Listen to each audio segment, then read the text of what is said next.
오늘 광주와 전남 전적에 폭염주의보가 내려지면서 무더위가 이어졌습니다. 오전 10시를 광주와 전남 전적으로 폭염주의보가 확대된 가운데 광주 광산과 신안지도 33.7도를 최고로 영암 학산 33.6도, 곡성 석곡 33.5도 등 33도 안팎의 폭염이 계속됐습니다. 월요일인 내일도 낮 최고 기온이 화순과 광양 34도, 광주 33도 등 31도에서 34도까지 올라 무덥겠고 일부 내륙 지역에 5에서 30mm의 강한 소나기가 내리겠습니다. 이번 주 내내 맑은 가운데 30도가 넘는 무더위가 이어질 것으로 예보돼 노약자와 야외 활동하시는 분들은 온열 질환에 주의하시기 바랍니다. 더현대 광주가 지어질 예정인 광주 임동 전방 일신방직 부지 용도 변경과 광주 신세계 확장을 위한 도시계획위원회가 이번 달에도 열리지 않을 전망입니다. 각각 공공기여와 교통재생 마련이 쟁점이 되고 있는 가운데 광주시와 사업자 간의 합의안 마련이 쉽지는 않은 상황입니다. 이영길 기자입니다. 도심권의 9만 평 부지를 재개발하는 광주 임동의 전방 일신방직 부지. 대규모 아파트 개발과 호텔 건설은 물론이고 서울 여의도를 뛰어넘는 더현대 백화점이 들어설 예정으로 시민들의 관심을 받고 있습니다. 첫 단계로 현재 공업지역을 주거지역과 상업지역으로 용도 변경하고 공공기여를 얼마를 받을지가 최대의 쟁점입니다. 용도 변경에 따른 토지가격 상승분의 40에서 60%를 받을 수 있는데 사업자 측과 광주시의 금액 차이가 2천억 원을 넘어서는 것으로 알려졌습니다. 당초 이번 달 도시계획위원회 심의가 열릴 것으로 예상됐지만 공공기여 입장차가 커 올 가을까지 협상이 이어질 가능성도 큽니다. 공공기여 양만을 중요하게 생각하는 것도 있지만 사업에 대한 이익 그리고 분양 이익에 따른 것도 일부 그 미래 세대들을 위해서 공공기여 하는 것이 필요하다 하는 것을 말씀드리고 싶습니다. 광주 신세계 확장권도 교통 대책이 발목을 잡고 있습니다. 신세계 측이 자체 분석한 교통 영향에 대한 의구심이 커지고 있고 교통 대책이 부실하다는 지적이 계속되면서 광주 신세계가 어떤 대안을 내놓을지 관심입니다. 교통 대책에 대한 검증이 끝나야 도시계획위원회 심의가 가능해 상당한 시간이 걸릴 전망입니다. 광주 도심을 바꿀 두 개발 사업이 가장 중요한 행정심의 단계를 앞두고 공공기여와 교통대책 마련이 협상의 쟁점이 되고 있습니다. KBC 이영길입니다. 광주 지역 하반기 대규모 아파트 분양 시장이 시동을 걸면서 단지별 분양 성적에 관심이 모아지고 있습니다. 광주 첨단 3지구에 처음 공급돼 2026년 1,500여 세대가 입주하게 될 아파트가 모델하우스 공개에 이어 21일부터 청약 절차에 들어갑니다. 특히 광주 지역 고분양 고공행진 속에 3.3제곱미터당 1,300만 원대로 분양가 상한제가 적용되면서 입주 예정자들의 발길이 이어지고 있습니다. 이와 함께 광주중앙공원 2지구 민간공원 특례사업 아파트도 내일부터 청약 접수에 들어가는 등 올 하반기에 광주에선 우남산공원과 중앙공원 1지구 등 민간공원 특례사업 아파트, 우남주공 3단지, 신가주공 등 재개발, 재건축 단지들의 대규모 분양 시장이 열릴 예정입니다. 이낙연 전 더불어민주당 대표는 미국 유학을 마치고 귀국해 못다한 책임을 다하겠다는 포부를 밝혔는데요. 이재명 대표와 만찬회동을 한 이 대표가 최근 서울 종로구에 비공식 선거 사무실을 낸 것으로 전해졌습니다. 이르면 다음 주 전남의 한 대학교에서 북콘서트도 열 계획이어서 이 전 대표의 정치적 행보에 관심이 쏠립니다. 구영슬 기자의 보도입니다. 이낙연 전 더불어민주당 대표가 서울 종로구 모처에 비공식 선거사무소를 낸 것으로 전해졌습니다.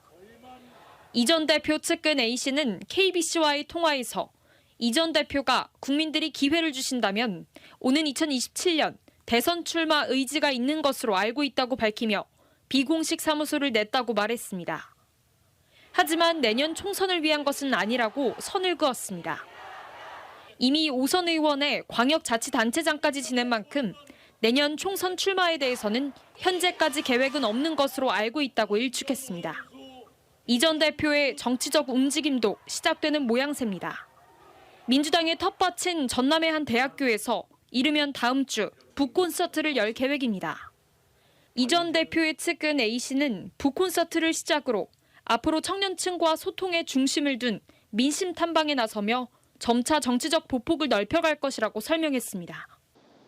민주당이 난항을 겪고 있는 가운데 이 전 대표의 비공식 사무소 개설과 전남 지역 북콘서트를 시작으로 정치권에 관심이 쏠릴 전망입니다. KBC 구영슬입니다.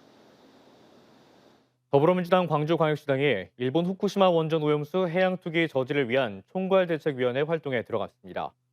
민주당은 오늘 김대중 컨벤션 센터에서 우원식 중앙당 총괄대책위 상임위원장과 이병훈 광주시당 위원장, 윤영덕, 이형석 의원 등 100여 명이 참석한 가운데 광주시당 총괄대책위 발대식을 열고 오염수 투기 저지를 위한 규탄 대회와 천막 농성을 예고했습니다.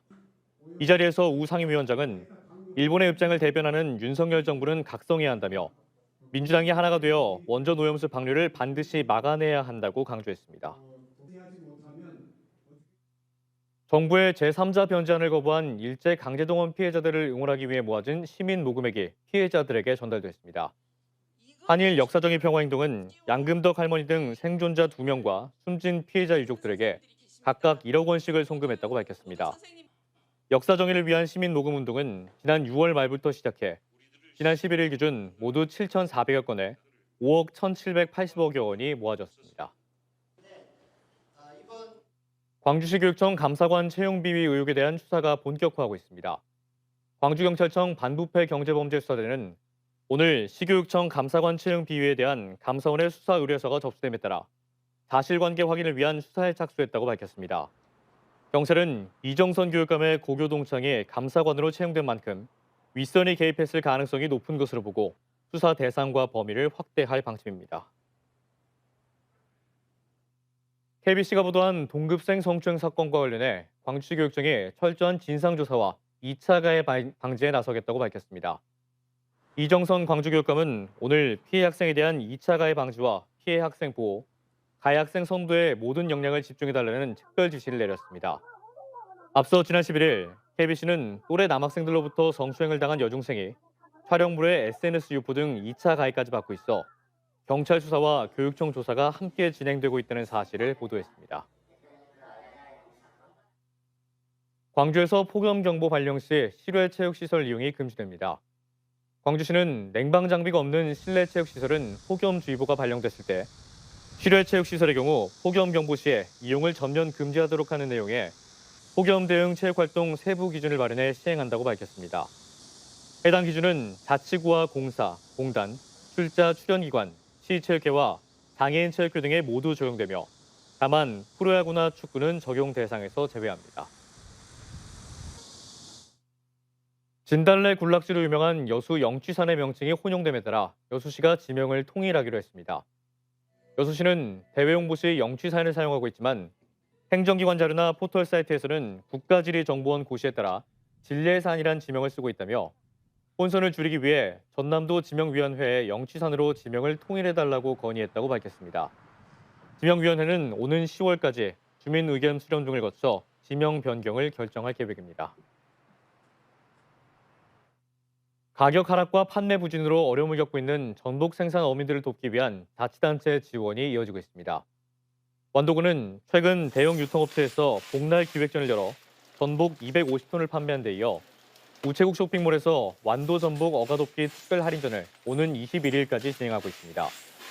전남도는 경기도와 완도, 해남, 신안, 진도군이 함께 참가하는 전복 양식 어가돕기 행사도 개최할 예정입니다. 목포대학교와 한국광기술원이 반도체 등 공통연구 분야에서의 유기적 협력을 강화하는 업무 협약을 체결했습니다. 협약에 따라 두 기관은 신기술 창출을 위한 공동 연구개발과 반도체 산업 전문 인재 양성 연구개발 기반 구축, 기업 기술 지원 등에 긴밀하게 협력하고 이를 위해 공동 TF를 구성하기로 했습니다.